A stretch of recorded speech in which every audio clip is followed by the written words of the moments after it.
The moor can be a lonely, desolate place where the wind howls and the rain lashes against your face, and for centuries there were whispers that they were cursed. For thousands of years, the moors have kept their secrets well, of creatures passing by, of bodies buried in the peat and mud, but sometimes those secrets refuse to stay hidden.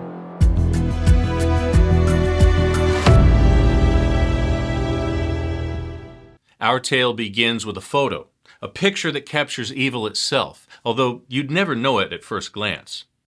Here is Myra posing with her dog Puppet cuddled under her coat for warmth.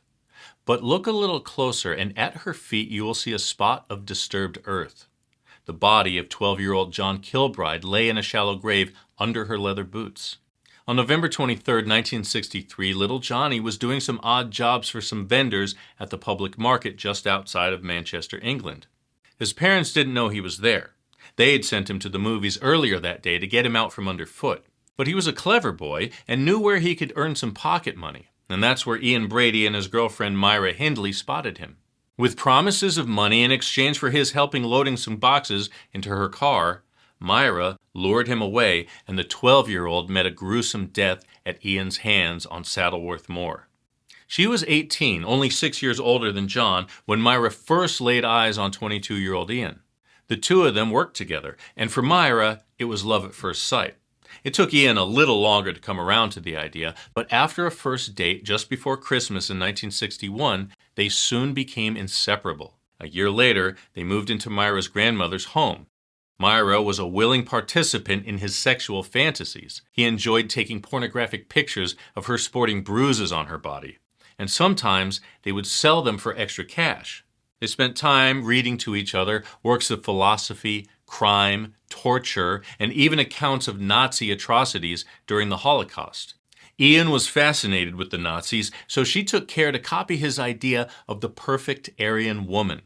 She bleached her hair blonde and wore thick red lipstick, short skirts, and combat boots. But it was Ian's confession about his ultimate fantasy that would lead them down the darkest path.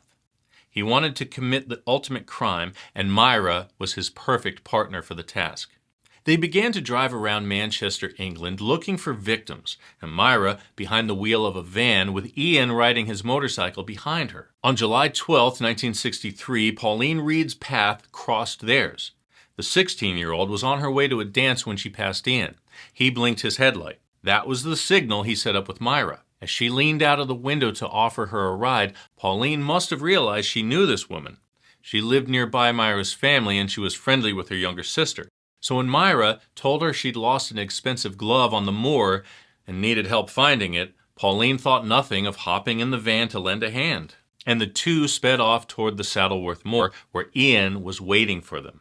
Under the pretense of helping with the search, he led Pauline further into the moor while Myra waited behind at the van. In the dark, lonely expanse of the moor, he raped her and slit her throat twice from behind. She was buried 3 feet below the spot where he killed her. Her coat and party dress were still on. And when nothing more could be seen of her, they loaded the motorcycle into the back of the van and traveled the 15 minutes or so home to Manchester.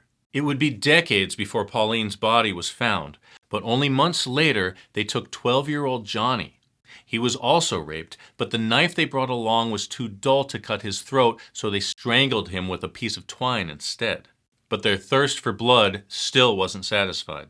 On June 16, 1964, 12-year-old Keith Bennett was on his way to his grandmother's house when Myra saw him and lured him to his death on the moor as she had twice before. To this day, his body is still there. He has never been found. 6 months later, on December 26, they spotted 10-year-old Lesley Ann Downey at a carnival. She was meant to be going home with the neighbor kids, but she'd broken away from them for just a minute to gaze at the lights of the fair. Myra asked for her help carrying some things to her car, and Lesley was a sweet girl who was always happy to help out. But her fate was slightly different than the children who fell into their trap before her. Instead of taking her to the moor, the couple took her home with them. In the back bedroom, they forced her to undress. What happened next was captured on the tape recorder they had hidden under the bed. And a series of black and white photographs later revealed the things they did to her before cutting her throat. She lay on that bed all night before they wrapped her in a blanket and hid her body on the moor. Almost a full year went by before they took their fifth and final victim in October 1965. 17-year-old Edward Evans. He would prove to be their undoing, and it all started because they wanted a third person to join them in their future murders. David Smith was Myra's brother-in-law. The police knew him as a thief and brawler. He and Ian got along especially well. They talked about the Nazis while on drunken benders in the moors, and Ian even bragged to David about the murders they'd committed, although David thought it was just a drunk man's rambling and nothing more. But Ian thought David was into the idea, but needed an extra push. So, he decided to take a victim in front of him. Just like they had 4 times before, Myra and Ian lured Edward away with them and took him back to their house. When he was in the living room having wine and chatting with Ian, Myra left to go pick up David. She told him she had some wine bottles for him to pick up. When he stepped inside, he heard a loud crash and high-pitched screams coming from the living room. When he ran in, he found Ian beating Edward with a hatchet, and a terrified David was stunned silent. Afraid for his life, he did as Ian asked and helped him wrap the body into sheets of plastic and hid it in the back room. For hours, David, Ian, and Myra cleaned up the blood and gore, and David promised to come back the next day and help them get rid of the body. That's what he told them, but secretly, he was horrified. When he got home, he told his wife, Myra's sister, everything that had happened. Still afraid that Ian would come knocking, he stayed up the rest of the night armed with a screwdriver and a knife. At 6 a.m, they ran to a public phone to call for help. That morning, October 7th, 1964, the police showed up at Ian and Myra's front door disguised as a bread man.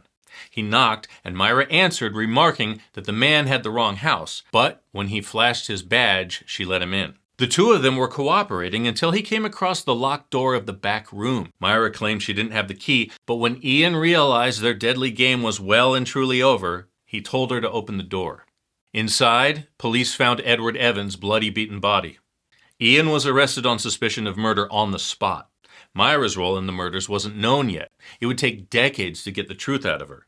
But even though she wasn't under arrest, she demanded to go to the police station. She gave a statement saying the death was just the unfortunate result of an accident. And since they had nothing to directly tie her to the murder, police let her go on the promise that she return the next day for further questioning. Little did she know that their perfect crimes were unraveling. Ian had told David quite a lot about their crime spree. He had even told them where they hid 2 suitcases full of memorabilia. Without those items, there wasn't enough evidence to charge them with the other murders. But Ian never dreamed his potential accomplice would spill the beans. The suitcases were hidden in a train station locker, and when they found them a week later, they couldn't believe what they were looking at. Along with clothes, notes, and other assorted items, they also found photographs. Photos of 10-year-old Lesley Ann Downey naked except for the scarf tied around her mouth. And as chilling and stomach-churning as that discovery was, it wouldn't be the worst thing the police found. The worst thing was the tape recording. 16 minutes of her final moments. The child can be heard crying for her mother and begging them to stop. Her tormentors' voices are there too, telling her to shut up and do as she was told. And perhaps the most gruesome of all is the moment when Ian slits Leslie's throat, capturing in gory and utterly disturbing detail just how twisted and depraved they truly were. As it turns out, there wasn't just one recording, there was 2. Ian was so worried something might happen to the original, he made a copy of it. The evidence against them was damning, and without Leslie's body, it would be difficult to make charges stick. But when they found other photos showing Ian and Myra posing on the moor, they realized where they might find her. And the photos of the couple weren't the only clues they found. When they came across a notebook with John Kilbride's name in it, they knew they had stumbled onto something big. Hundreds of officers searched the moor, trying to find the spots where the pictures were taken, and just as they were about to give up, they found a bone from Leslie's arm sticking out of the marshy ground. Later, police would say that the other children went like lambs to the slaughter, but Lesley fought like a lion. Even after death, she fought for justice. 5 days later, on the opposite side of the road from her shallow grave, they unearthed the body of John Kilbride, which gave them more than enough evidence to charge them with the 3 murders. It would be 2 decades before they confessed to the murders of Pauline Reade and Keith Bennett. Meanwhile, the two of them tried to pin the blame on David Smith, but there was nothing that tied him to any of the murders. He just happened to be married to the sister of one of the worst people in human history. The trial lasted 14 days, during which the prosecution played the entire 16-minute recording of Lesley's last moments. The courtroom was frozen with horror. The only sounds were the scratchy cries of Lesley and the cold, cruel commands from Ian and Myra. And the jury took only 2 hours to return guilty verdicts. They were sentenced to life in prison without parole, and that's where they stayed until the day they died. Myra went first in 2002. She was given a private funeral and her body was cremated. Ian lived to be almost 80 years old. He died of heart failure in 2017. It's been said his last wish was for his lawyer to scatter his ashes over the moor, and while it was unverified, the coroner was so afraid that he would get his wish that he refused to release his body until someone assured him that it wouldn't happen. You see, Ian took a secret to the grave with him. He never said where they buried Keith Bennett's body, and it was believed that he wanted his ashes spread in the spot where his 12-year-old victim still lay. But in the end, his ashes were stored in a biodegradable urn and sunk to the bottom of the sea. For centuries, the moors and marshes of northern England have been shrouded in legends. Today, the real devils of Saddleworth Moor are long gone. But the evil Ian and Myra left behind still echo like the wind across the lonely landscape. And that's your recap. Thank you so much for tuning in to True Crime Recaps. If you like all the crime in half the time, it would mean so much to us if you gave this a like and hit subscribe and the bell so you never miss a story. Amy and I are here 3 times a week with new recaps. Until next time, take care.